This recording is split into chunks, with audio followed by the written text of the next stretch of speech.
Well, thank you, Mr. Speaker. This morning, the Wild Rose Caucus and other MLAs enjoyed a wonderful breakfast with AUMA members, and it was refreshing to hear the honest and open discussion about the problematic grants for municipalities in our province. We listened to AUMA President Linda Sloan hit the ball out of the park as she once again reiterated their position that millions of dollars of government grants are going out according to how people vote provincially.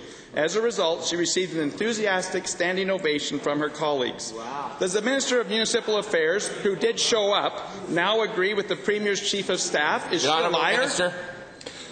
Mr. Speaker, it's another absurd accusation. In fact, this afternoon we're going to be releasing the numbers by municipality for MSI funding, Mr. Speaker, and I've been very clear. It's a strict guideline that was created in conjunction with AUMA and AMDC. And, Mr. Speaker, I have the latest numbers that show the regional municipality of Wood Buffalo, Airdrie, and Chestermere had the largest increases to MSI this year based on the formula.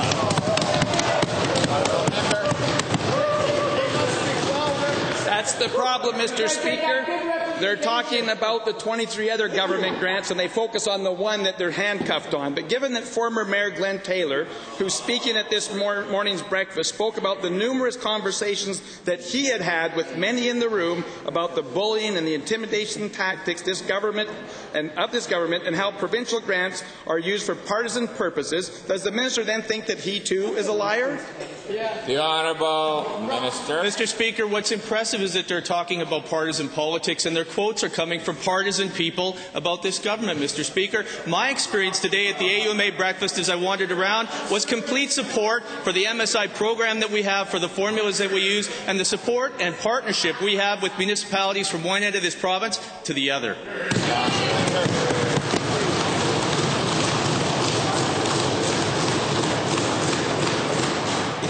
Really, Mr. Speaker, partisanship?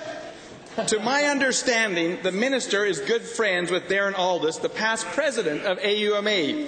Given that Darren also has stated many decisions have been made for political reasons, with some MLAs aiming for infrastructure announcements in their ridings, does the Minister of Municipal Affairs think that Darren, along with all the other mayors and councillors who are critical of this government's funding, are they all pathological liars?